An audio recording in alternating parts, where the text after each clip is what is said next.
Joo, onko sulla naispuolisia ystäviä? No kuule Juho, on. Mä itse asiassa just mietin ennen kuin tätä keskustelua aloitettiin tekemään ja käymään, niin mä vähän kävin läpi omaa lähipiiriäni ja totesin, että noin 70% mun lähipiiristä, sanotaan 10-20 lähintä ihmistä on naisia. Ja no se on luonnollisesti hyvä pohtia, että mistä tämä johtuu ja siitä on tässä tarkoitus keskustella, mutta mikä tilanne sulla on? No mulla on ehkä lähempänä toisinpäin toi suhde, mutta tietyllä tavalla aika lähellä sitä 50-50 ja toisaalta sitten se, että ketä laskee ihan lähempään piiriin ja mihin se vetää sen rajan, niin sitten se vähän muuttaa sitä asetelmaa, että ehkä ihan lähimmissä ihmisissä ylipäänsä ympärillä, niin etenkin jos puoliso laskee ikään kuin ystäväksi myös, niin sitten aletaan olla aika 50-50. Sitten kun mennään vähän kauemmas, niin sitten alkaa olla enemmän miehiä. Sitten kun mennään vielä kauemmas, niin kuka tietää, en rupea laskemaan. Joo. Miten sun lähipiiri, sun ystävä- ja kaveripiiri näin sukupuolijakaumaltaan on kehittynyt ajan saatossa? No mulla on kyllä ollut silleen, että ei mulla, vaikka päiväkodissa en mä muista, että mulla olisi ollut niin kuin naispuolisia ystäviä, eikä ala-asteella, ei yläasteella. Lukiossa sitten tuli kaveriporukka, jossa oli myös naisia, niin siinä se lähti kehittymään, mutta ehkä siinäkin vaiheessa vielä niin kuin,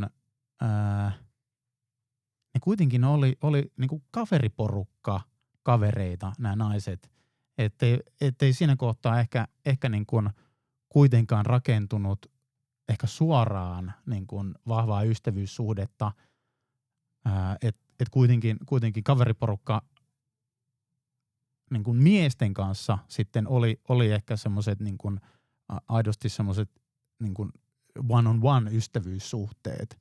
Ja se onkin hyvä kysymys, että miksi on näin? Joo, jos mä peilaan niin kuin omaan kehitykseen, niin mulla on tavallaan yläasteelta saakka, eli hetkonen, minkäs ikäinen ihminen on yläasteella? 13-15, eikö niin? Jotakuinkin. Niin yläasteelta saakka mun lähipiirissä on aina ollut naisia. Ja se jako on pyörinyt jossain sieltä 50-50stä naisenemmistöön. Ja itse asiassa jännä, mä rupesin miettimään tätä, että mistä tää on lähtenyt liikkeelle ja miksi tämä kehitys on tällaisena pysynyt. Mutta ehkä sieltä yläasteelta saakka, niin tietyllä tapaa mä sidon sen kyllä sellaiseen jonkinnäköiseen seksuaaliseen heräämiseen siitä, että tytöt rupes kiinnostaa. Mutta sitten se, että tietysti miten se varhaisteini-ikäisessä pojassa se kiinnostus ilmenee, niin sitä on erilaista. Ja mulla se ehkä ilmeni sitä kautta, että mä rupesin niinku tutkiskelemaan sitä kiinnostusta sen kautta, että mä rupesin hengaa tyttöjen kanssa ja solmimaan tavallaan kaveri- ja ystävyyssuhteita tyttöjen kanssa. No meillä sitten muodostui siinä yläastevaiheessa ja tietysti kun pysyttiin samassa talossa myöskin lukion yli, niin semmoinen tietty porukka siinä kehittyi niiden vuosien aikana, joka pysyi suurin piirtein samana ja se oli ehkä about semmoinen 50-50 jako. Mut joo, siihen sekoittui varmasti sellaista myöskin niinku romanttista kiinnostusta ja sellaisen kiinnostuksen tutkiskelua, mutta se ei välttämättä ehkä näkynyt niin paljon sit ulospäin. Tietysti ne ihmiset, jotka on siihen aikaan hengannut mun kanssa, voi olla toista mieltä. Aivan. Joo. Mulla ei kyllä tämä niin kuin seksuaalinen herääminen ei kyllä ole ainakaan niin kuin lisännyt ystävyyssuhteita naisten kanssa. Mutta se, mitä itse asiassa rupesin miettimään tässä just se, mitä tapahtui sen lukiokaveriporukan kanssa, niin siinähän sitten syntyi niin kuin, olisiko kolme parisuudetta syntyi siitä kaveriporukasta, jotka tähän mennessä kaikki ovat sitten päätyneet sitten myös, ja kaveriporukka ehkä sitten pyörii vahvemmin sitten kuitenkin niin kuin, sitten jäljelle jääneiden äijien varassa kun näitä naisia on sitten jäänyt matkan varrelta pois, ja se ei ole pelkästään niin kuin parisuhteeseen liittyvistä asioista johtuvaa, mutta sillä tavalla mulla ei ainakaan se seksuaalisuus on ehkä enemmänkin sitten kuitenkin ollut sellainen, mikä ehkä tietyllä tavalla ehkäiseekin niitä ystävyyssuhteiden syntymistä naisten suuntaan, jos niin kuin ajattelee naista ensisijaisesti potentiaalisena kumppanina eikä kiinnostavana ihmisenä sellaisenaan potentiaalisena ystävänä. Niin, jos tavallaan otetaan se ihan ikuinen kysymyksen asettelu siitä, että no voiko heteronaiset ja miehet olla keskenään ystäviä, tai toisinpäin kääntäen, miksi he ei voisi olla ystäviä, niin se numero 1 vastaus on tietysti aina se, että no siinä on se romanssin uhka, joka on muuten mielestäni loistava kirjan otsikko, jos joku haluaa käyttää, mutta niin, eli siinä on aina tavallaan se, että siinä tosi herkästi on mukana se romanttinen tai seksuaalinen ulottuvuus, niin miten sen kanssa jotenkin luovii siinä ihmissuhteessa tai siinä ystävyyssuhteessa, niin se jotenkin koetaan, ainakin musta tuntuu, että yleisessä keskustelussa, julkisessa keskustelussa se koetaan sellaiseksi hirveäksi möröksi ja ongelmaksi, minkä syystä sitten johtopäätös tuntuu tosi usein olevan, että no sitä ei kannata edes yrittää, varsinkaan niin kuin miesten suunnalta, että ei kannata niin kuin naisten kanssa yrittää solmia ystävyyssuhteita, koska siinä kuitenkin aina herää tunteita ja sitten on vaikeaa. Niin musta on jotenkin mielenkiintoinen ajatus peilata myöskin ihan niin kuin meidänkin molempien kokemuksia siitä, että onko siihen tavallaan sekoittunut niihin ihmissuhteisiin sellaista tiettyä romanttista kiinnostusta tai seksuaalista jännitettä ja miten sitä on käsitellyt. Mutta niin, miten sä ajattelet, että tätä tilannetta tai tällaisia asioita pitäisi luovia, jos lähtee nyt miehenä solmimaan ystävyyssuhteita tai ihmissuhteita ylipäätään naisiin? Pahan pistit. Siis eihän me olla ihmisinä mitään meidän tunteidemme orjia. Etenkään seksuaalisuuden tai romanttisten tunteiden orjia. Kyllä me voidaan niin kuin, valita, että vaikka ei tunteita sinänsä pysty valitsemaan, niin me voidaan valita, että miten me käyttäydytään niiden tunteiden perusteella. Et vaikka nyt heräiskin tunteita naispuolista ystävää kohtaan, tai vaikka jopa olisi ystävyyssuhde alun perin lähtenyt käyntiin niin kuin romanttisessa tai seksuaalisessa mielessä, niin eihän se ole, niin kuin, nämä tunteet ole tuomio sille, että tämä ei nyt voisi lentää ystävyyssuhteena, tämä ihmissuhde. Niin, mun mielestä on erittäin hyvin sanottu, että me emme ole tunteidemme orjia tai seksuaalisuutemme orjia. Tässä voidaan ottaa semmoinen, mennä niin syvälle, että ottaa tietynlainen ehkä jopa evolutiivinen näkökulma tähän, että voidaan esittää hypoteesina, että no miehet on esihistoriallisessa ajassa esimerkiksi hyötynyt siitä, että heillä on ollut useita romanttisia kumppaneita tai useita seksikumppaneita, koska miehen intressissä on niin kuin lisääntyä mahdollisimman paljon. Kun taas sitten naisen intressit on ollut enemmän siinä hoivassa ja sen niin kuin, oman piirin niin kuin, hoivaamisessa ja turvassa pitämisessä. niin, niin tietyllä tapaa tässä voi nähdä, tämä nyt ei ole mitenkään tieteellinen analyysi, mutta tässä voi nähdä tiettyä heijastusta siihen, että miten miehet esimerkiksi, tämä on ilmeisesti myöskin niin kuin tästä on olemassa tutkimusta, että miehet helposti yliarvioi naisen viehätyksen heistä itsestään, kun puhutaan ystävyyssuhteesta. Et miehet tosi herkästi niin kun yliarvioi sen, että onks mun lähipiirin naiset niin kun seksuaalisesti tai romanttisesti kiinnostunut minusta.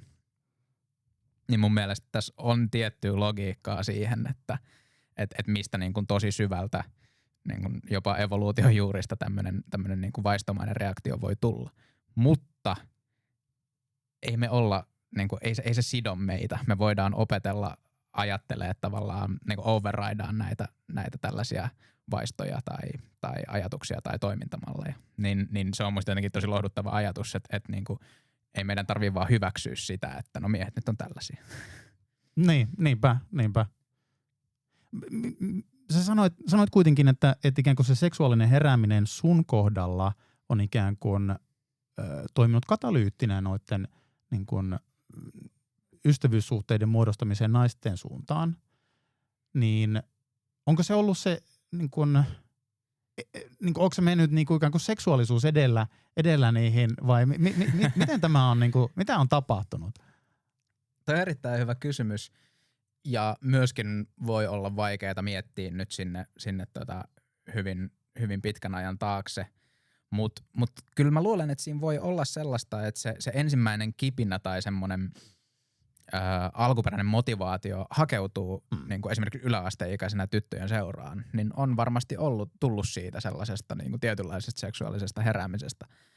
Mutta se, että mikä selittää sitä, että miksi myöhemmin elämässä esimerkiksi niin kuin opiskeluaikoina 20-25, niin miksi mun lähipiiri silloinkin on koostunut valtaosin naisista ja siis edelleen nykyään koostuu, niin on ehkä se, että kun sitten päätyi viettää aikaa tyttöjen myöhemmin naisten kanssa, niin tuli ehkä itse huomattua, että hyvin monessa tapauksessa mä oon vaan sen tyyppinen ihminen, että mun on helpompaa solmia läheinen ihmissuhde, ystävyyssuhde naisen kanssa. Tämä ei ole mitenkään silleen kategorisesti, että minä solmin ystävyyssuhteita vaan naisten kanssa, vaan ehkä se, että naiset useammin ilmentää sellaisia piirteitä, jotka tekee mulle helpoksi niin kuin läheisen suhteen solmimisen heidän kanssa.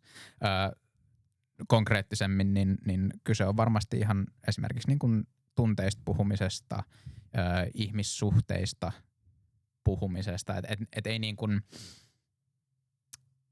ei ehkä nuorempana niin olisi tullut mieleenkään niin kuin kundien kanssa puhua tai käydä tällaista keskustelua, mutta mä huomasin kuitenkin silloin, että mua kiinnosti hirveästi käydä sellaista keskustelua ja pohtii omia tunteita ja miettii omia ihmissuhteita, niin se keskustelu tuntui käyvän monesti hyvin paljon luontevammin naisten kanssa ja ehkä sitä kautta sitten muodostui tavallaan läheisempiä suhteita naisten kanssa. Myöhemmin tämä tietysti, tai ei tietysti, mutta on onnekseni huomannut, että kyllä mulla on elämässäni myös hyvin paljon miehiä, joiden kanssa tämmöinen samanlainen keskustelu luonnistuu tosi hyvin, että ei tämä niinku silleen ole kategorisesti, että miehet ei puhu tunteista, mutta mä luulen, että tämä niinku selittää sitä, että miksi tämä on pitänyt mulla tämmöinen, tai pysynyt tämmöinen niinku jako lähipiirissä.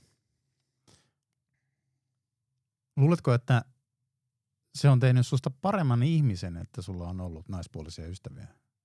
Ihan ehdottomasti.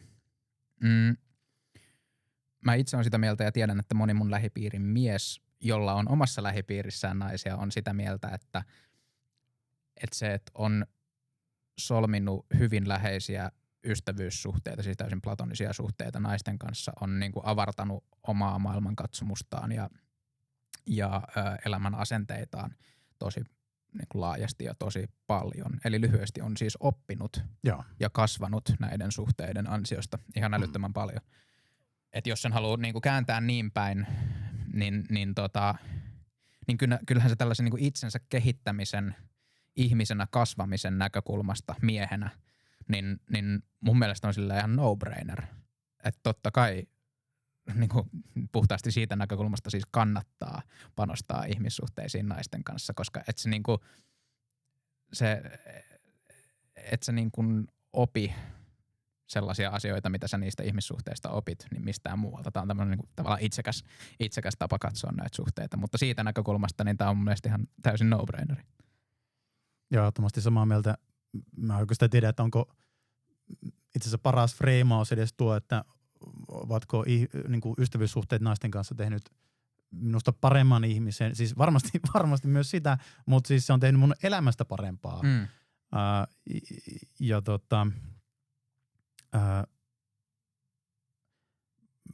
Mä oon itse niin kuin kuitenkin imennyt tämän meidän kulttuurin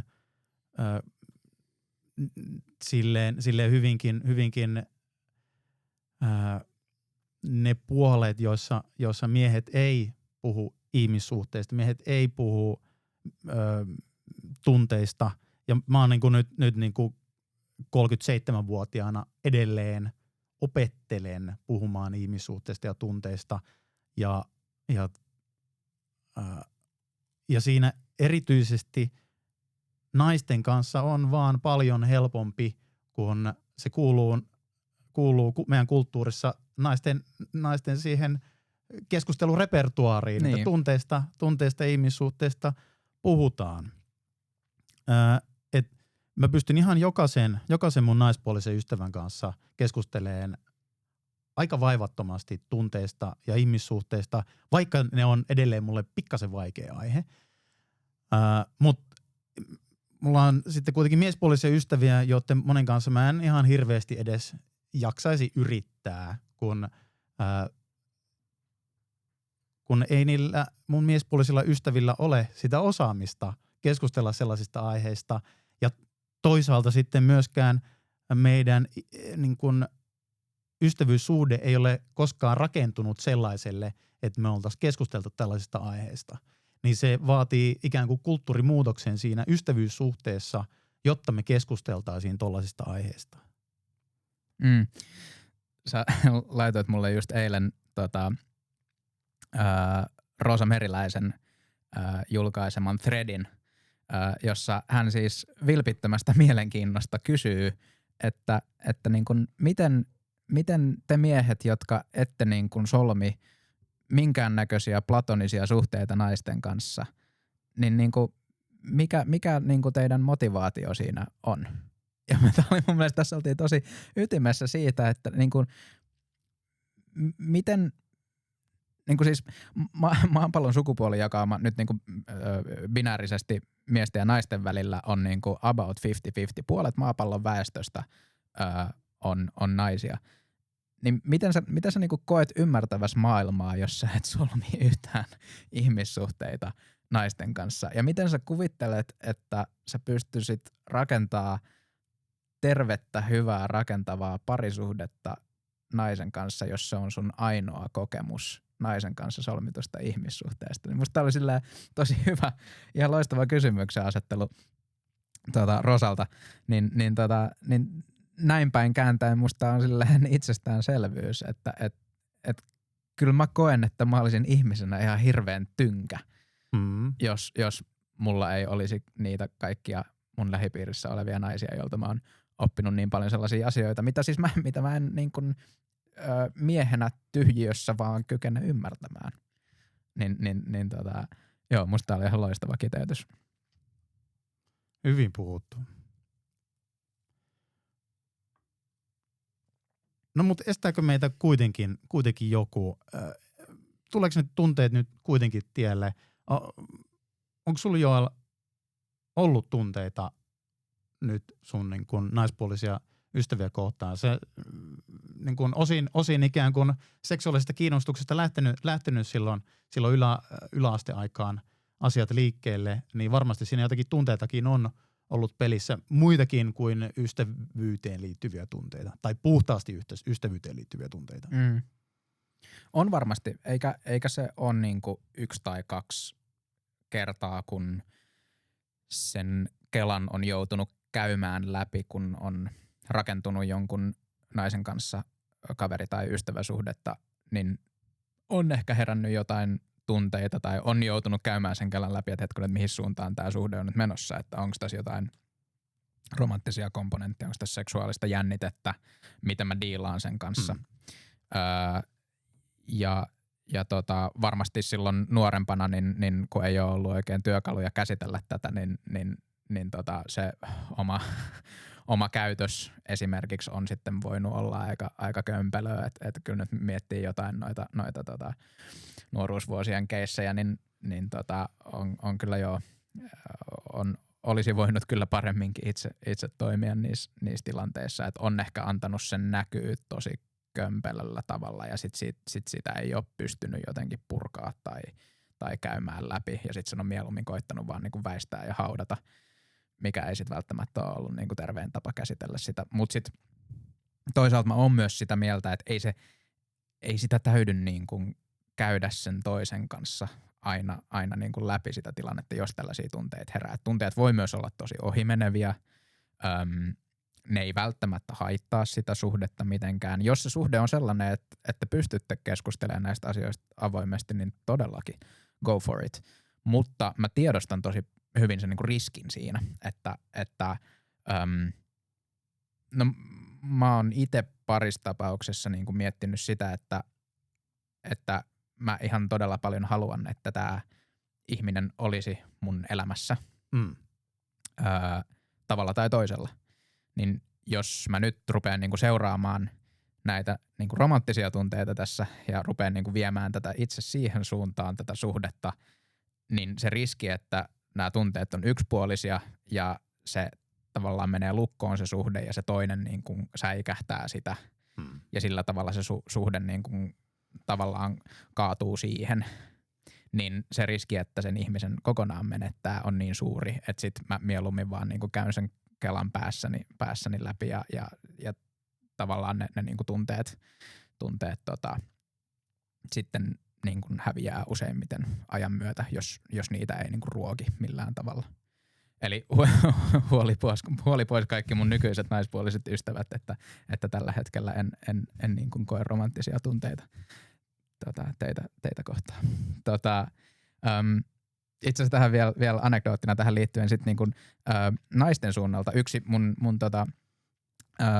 naispuolisista ystävistä sanoi kerran, tästä jo vuosia aikaa, mutta niin kuin sanoi, että häntä harmittaa joka kerta, kun käy sillä tavalla, että hän tapaa jonkun miehen, johon ei ole niin kuin mitään romanttista tai seksuaalista kiinnostusta, mutta on tosi kiva viettää aikaa, niin kuin täysin platonisesti.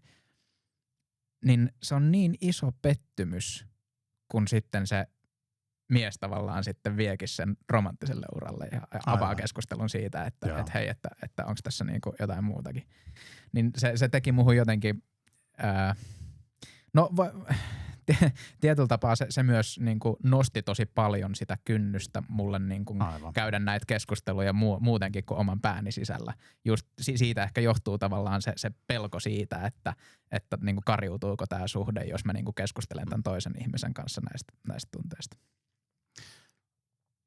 Allekirjoitan täysin kaiken, mitä juuri sanoit. Herranen aika.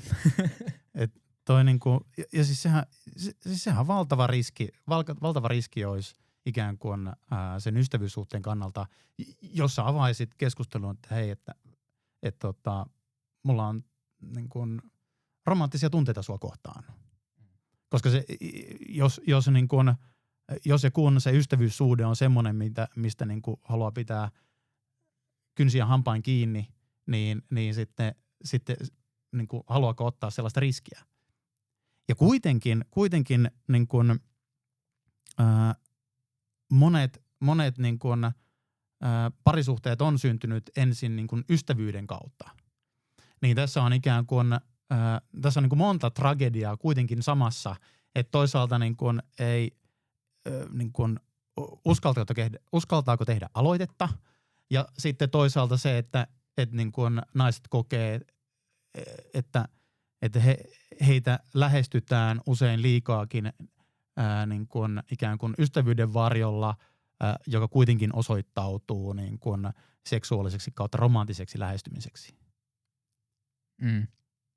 Joo, ja ehkä täytyy lisää myöskin semmoinen henkilökohtainen noutti, että yksi niistä kysymyksistä, joiden kanssa mä oon niin kuin nuorena aikuisena paininut kaikkein eniten, on just se, että koska mä pidän tosi paljon ystävyyssuhteista ja kaverisuhteista naisten kanssa ja mä haluan solmia niitä, niin vaatii yleensä sen, että jotenkin myöskin lähestyy heitä siitä. Niin mulla on ollut tosi, ehkä vähän nuorempana, niin mulla on ollut tosi iso pelko siitä, tai mä oon ollut tosi varovainen siitä, että no miten mä lähestyn naisia sillä tavalla, että ne ei koe mua uhkana, tai ei koe mua niin kuin, ei saa musta heti sellaista kuvaa, että mä oon tässä niin kuin pokaamassa nyt heitä. Aivan. Se on ollut semmoinen asia, joka on pyörinyt mulla itselläni päässä tosi paljon ja se on varmasti aiheuttanut myös ehkä vähän turhankin paljon sellaista niin kuin henkistä taakkaa ja sellaista niin kuin, sisäänpäin kääntyneisyyttä, että ehkä mä oon nyt oppinut siitä pikkusen ulospäin, mutta se on ihan niin kuin relevantti kysymys myöskin, koska se, että mulla on myöskin niin paljon naispuolisia ystäviä, niin johtaa myös siihen, että mä kuulen jatkuvasti tosi paljon tosi negatiivisia tarinoita niin kuin miesten kanssa käydystä kanssakäymisestä. Jotenkin itselle on sit juurtunut selkärankaan tosi vahvasti se, että no mä en ainakaan niin kuin halua olla toi jäbä, joka niin kuin tekee noin. Ja toki on varmasti, ja siis on tullut nuorempana törttöiltyä ja tehtyä mokia ja myöskin katsoo niitä sillä tavalla, että mä en myöskään halua niin kuin toistaa noita mokia. Aivan. No me ollaan puhuttu nyt tosi paljon siitä, ollaan puhuttu tosi paljosta, mutta ehkä me ei ole niin kuin puhuttu vielä siitä näkökulmasta, että no eihän ihmissuhteet ole yksipuolisia. Varsinkin läheiset suhteet, ystävyyssuhteet on supervuorovaikutteisia. Ne on molempien suunnilta antamista ja saamista. Tuntuu kuitenkin olevan, tätä on myös tutkittu ja myöskin allekirjoitan niin kuin omasta anekdotaalisesta näkökulmastani, että tosi usein naiset kokee, että tällaisissa niin kuin, ystävyyssuhteissa miesten kanssa niin he antaa enemmän kuin saa. No miten sä tarkastelisit tätä kysymystä tällaisesta niin kuin vuorovaikutteisuudesta miesten ja naisten välisissä suhteissa? Niin, joo, ihan tutkitusti miehet näyttävät hyötyvän enemmän ystävyyssuhteista naisten kanssa ja nauttivan niistä enemmän kuin mitä naiset nauttii miesten kanssa ystävyydestä.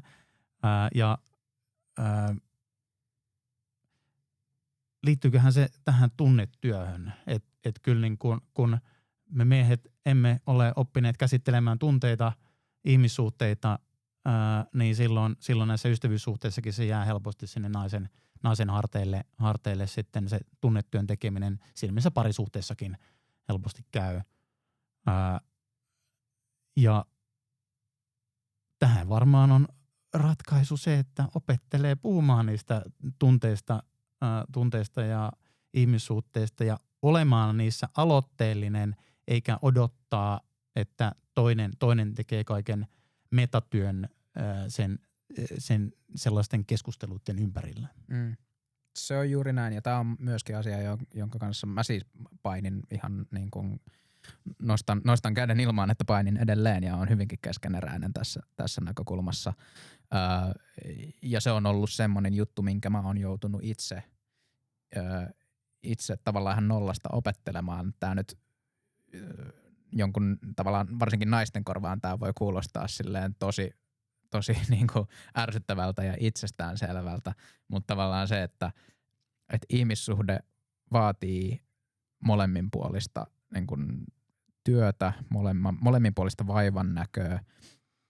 Ja se, että jos olen onnekas siinä, että mulla on ystäviä, niin ne ystävät ei pysy ilman, että mä näen vaivaa heidän eteen ja niin kuin annan heille aikaan ja vaivan näköä ja siinä on itselläni varmasti paljon parannettavaa kyllä vielä edelleenkin, mutta niin kuin se, että musta tuntuu, että mä en niin kuin halua sillä tavalla lähteä tässä niin kuin jotenkin miesten bashauslinjalle, että en mä ajattele, että miehet on lähtökohtaisesti jotenkin helvetin typeriä ja ne ei niin kuin osaa tätä hommaa ja ne on niin kuin, sukupuolensa johdosta niin kuin valmiiksi viallisia. Ei missään nimessä. Musta on ennen kaikkea kulttuurillinen kysymys. Että miehiltä ei ole vaan odotettu. Miehiltä ei ole vaadittu. Miesten ei ole tarvinnut niin kuin tehdä näitä asioita, nähdä vaivaa näiden asioiden eteen, opetella niitä. Mutta yhteiskunta on muuttunut onneksi. Niinpä. niin nyt tavallaan niitä juttuja täytyy opetella, mutta me molemmat ollaan myöskin sellaista ikäpolvea, että ei me niinku lapsina ja teineinä vielä olla tavallaan jouduttu opettelemaan näitä niinku ihmissuhde- tai tunnetaitoja. Me ollaan pystytty niinku elämään meidän lapsuus- ja teini-ikä ja varmaan nuori aikuisuuskin vielä silleen railatellen vaan läpi, ne täytyy itse oppia.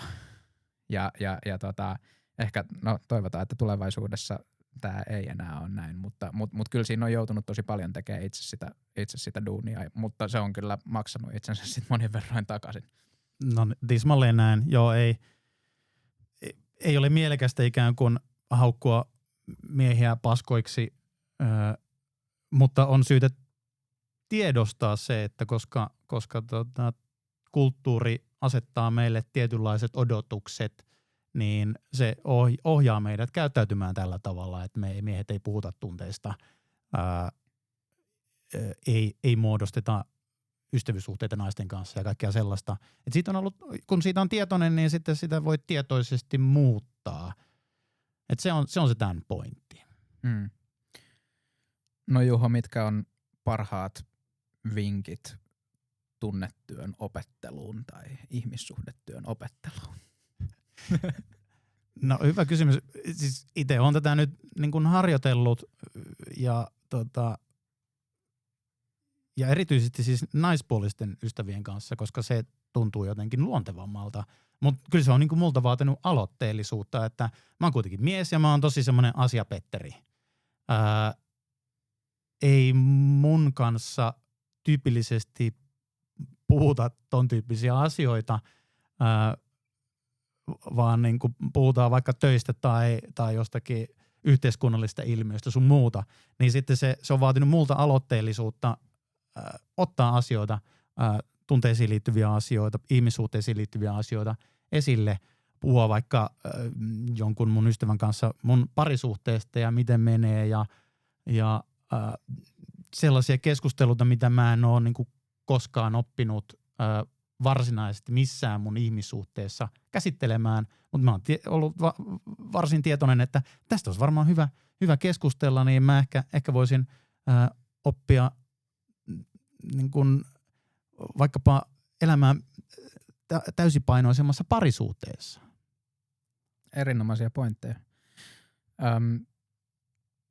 Tähänkin, kuten moneen asiaan, pätee mun mielestä se, että tekemällä oppii. Ja se tekeminen kannattaa aloittaa mieluummin ennemmin kuin myöhemmin. Et ei siinä myöskään kannata jotenkin pelätä liikaa sitä, että miten mä puhun mun tunteista oikein. Jos sä et niinku satuta ketään, jos sä et loukkaa ketään, niin sit se on kyllä niinku nyrkkisääntönä ihan niinku ok. Ja myöskin se on ehkä hyvä muistaa, lisään tähän listaan sen, että sun tunteita ei voi kukaan muu kiistää. Että se, että jos sä kerrot jollekin, että musta tuntuu tältä, niin sitä on tavallaan paha lähteä haastaa. Tämä on muuten kaiken näköisiä niin ehkä ihmissuhteiden niin haastavimpiin keskusteluihin siitä, että jos esimerkiksi ratkaistaan konfliktia, niin sitten on tosi niin kuin hyvä lähteä siitä, että no miltä musta tuntuu. eikä niin kuin siitä, että no sä teet näin, sä oot niin kuin, mun mielestä sä teet näin väärin, vaan niin kuin käsitellä sitä siitä kautta, että miltä minusta tuntuu tämä asia, koska sitä ei tavallaan toinen voi kiistää. Ja samalla myöskin olla tosi niin kuin herkkänä sille, että kun toinen puhuu siitä, että miltä hänestä tuntuu, niin et säkään tavallaan voi sitten kiistää sen toisen ihmisen tunteita, vaan pyrkii niin kuin ymmärtämään niitä, että mistä ne kumpuaa. Tismalleen, ja tuohon vielä yhdistetään se, että keskustellaan seikkaperäisesti siitä, että mitä vaikka tapahtui, eikä niin että lähdetään syyttelemään, että aina sinä aina sinä tätä tyyppistä keskustelua, ja sitten ja sen lisäksi ei osata vielä ilmaista kunnolla sitä, että millaisia tunteita tämä minussa herätti. Jep. Ja ihan pelkästään siis se, että onnistuu pukea sanoiksi sen, että miltä minusta tuntuu, ei ole mikään triviaali homma. Ei todellakaan. Siitä ei kannata potea niinku huonoa omaa tuntoa siitä, että jos se on niinku vaikeeta. Että totta kai se on vaikeeta, mutta se on taito siinä, missä muutkin. Näinpä. Se mikä mä uskon, että yksi asia, mikä mulla on estänyt ystävyyssuhteiden luomisen naisten suuntaan, niin kyllä mä väitän, että semmoinen niin kuin tietynlainen naisviha mulla on ollut sisällä. Se on niin kuin iso sana, naisviha, sisäistetty naisviha, mitä on kulttuurista saatu. Se on vaan niin kuin, se on ikään kuin leima niille kaikille ilmiöille, mitä siihen liittyy, mutta siihen liittyy se, että eihän niin kuin meidän kulttuuri ole opettanut meitä vaikkapa ihailemaan naisia. Meidän kulttuurissa naisia ylen katsotaan, ei anneta samanlaista arvoa kuin miehille. Ja niin kuin tällaiset tekijät ikään kuin toiseuttaa naisia, niin kyllä mä uskon, että se on ohjannut muakin sitten toiseuttamaan niin kuin mun elämässä sitten naisia. Ja kyllä niin kuin ihan rehellisesti mä oon joutunut käsittelemään itteni kanssa esimerkiksi semmoisen asian, että joku nainen voi olla vaikka kovempi insinööri kuin minä olen. Joo, ja siis toi musta tohon tiivistyy tosi paljon tohon niin kuin ihailupointtiin. Mun mielestä se on hyvä sana, tai toinen tapa ilmaista se on se, että niin kuin katsoa toista ylöspäin. Et jos miettii vähän taaksepäin 10-20 vuotta meidän yhteiskuntaa ja siis varmasti nykyäänkin ehkä oman sosiaalisen kuplani ulkopuolella. Jos miettii, että kuinka yleistä oli se, että mies katsoi naista ylöspäin. Eli mies ihaili naista jossakin ulottuvuudessa. Esimerkiksi tuossa sun esimerkissä, että meillä on mies- ja naisinsinööri, niin kuinka yleistä oli se, että se mies oli silleen, että vitsi, että toi Mimmi on muuten kova insinööri. Että mulla on kyllä tosi paljon matkaa tolle tasolle. Niin ton tyylinen ihailu on musta jotenkin tosi pitkään ollut varattuna vaan miehille. Se, että miesten kuuluu antaa tollasta ihailua vaan toisille miehille, mikä on silleen ihan tosi fucked up.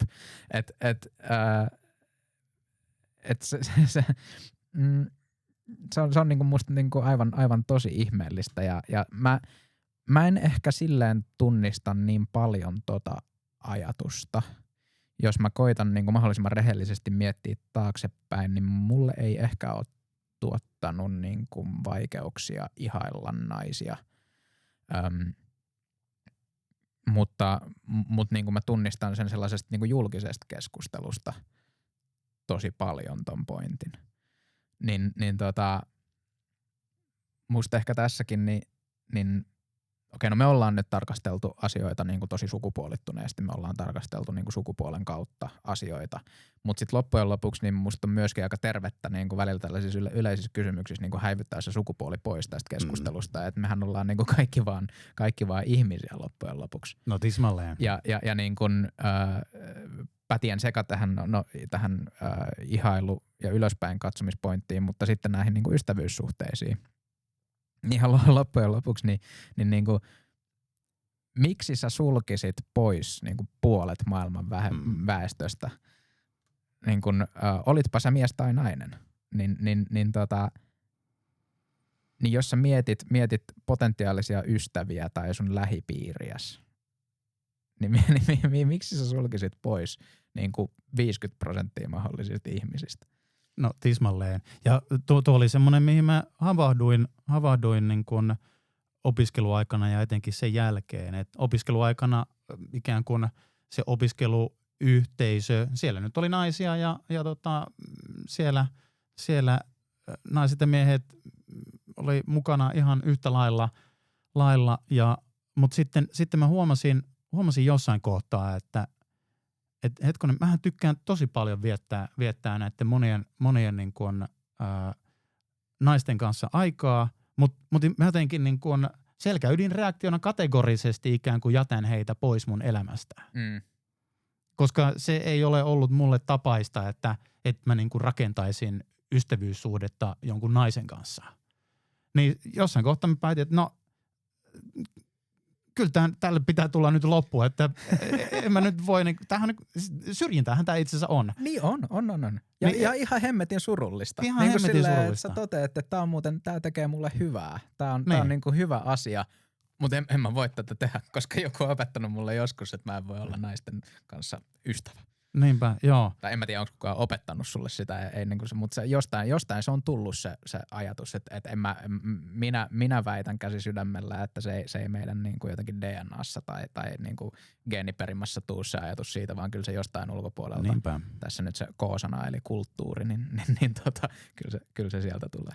No näinpä. Mutta niin kun semmoinen kasvutarina kyllä tässä itsellä on, että on tuonut niin kuin ihan aktiivisesti naisia mun elämään ja he ovat tehneet elämästäni parempaa. Osin heidän avullaan mä oon oppinut myös niin kuin puhun tunteista ja ihmissuhteista paremmin. Ja tietysti siis totta kai puolisollahan on myös tässä ollut niin kuin aivan ja siis kaikilla naisystävillä, mitä niin kuin tässä matkan varrella on ollut niin kuin valtava vaikutus toki myös. Juuri näin. Ja ehkä silleen yhteenvetävänä pointtina, niin tää oli erinomainen pointti. Ja toinen puoli on sitten se, että kyllä mä haluan niinku kannustaa miettiä aktiivisesti sitä, että no mitä sä tuot tähän ihmissuhteeseen. Tismalleen, joo. Eli niinku se, että jos sä oikeasti mietit rehellisesti, niin saat sä itse kiinni siitä, että onko sun ihmissuhteet sellaisia, että ne niin kuin palvelee sinua, sä saat niistä paljon, mut niin kuin kysyy itseltään rehellisesti sen, että no mitä mä tuon pöytään, mitä tää toinen ihminen saa siitä, että hän on kanssakäymisissä minun kanssa, on tässä niin kuin ihmissuhteessa minun kanssa. Ja se voi olla semmoinen, voi olla aika hankala pohdinta, mutta niin kuin siitä pääsee vaan niin kuin ylöspäin, että kuten sanottua, niin itse kyllä tunnistan tässä kysymyksessä varsinkin oman keskeneräisyyteni, mutta se, että sen tunnistaa on edellytys sille, että siinä voi kehittyä ja kasvaa. Niin, minusta kaikista tärkeintä ihmissuhteissa on, ja tärkein mitä voit antaa toiselle on aloite. Että sä otat aloitteen siinä ihmissuhteessa, sä pyydät kahville, niin kun, oot aloitteellinen sen suhteen, että kysyt, että mitä menee, autat sitä toista ihmistä. Se on ehdottomasti se niin kuin kaikista tärkein ensisijainen asia, mitä sä voit antaa sille ihmissuhteelle. Oli se mikä ihmissuhde tahansa. Äärimmäisen hyvin puhuttu. Hyvä. Oliko tämä tässä? Kyllä. Voidaan todeta, että miehet ja naiset voi olla ystäviä ja miesten ja naisten jopa kannattaa olla ystäviä. Kannattaa olla ystäviä. Niin. Ei. Juho ja Joel suosittelee. Certified by Juho and Joel. Noniin, ei muuta kuin kaikki vaan solmimaan niitä sukupuolten välisiä ystävyyssuhteita. Ottakaa aloite ja tehkää elämästänne parempaa. Näin.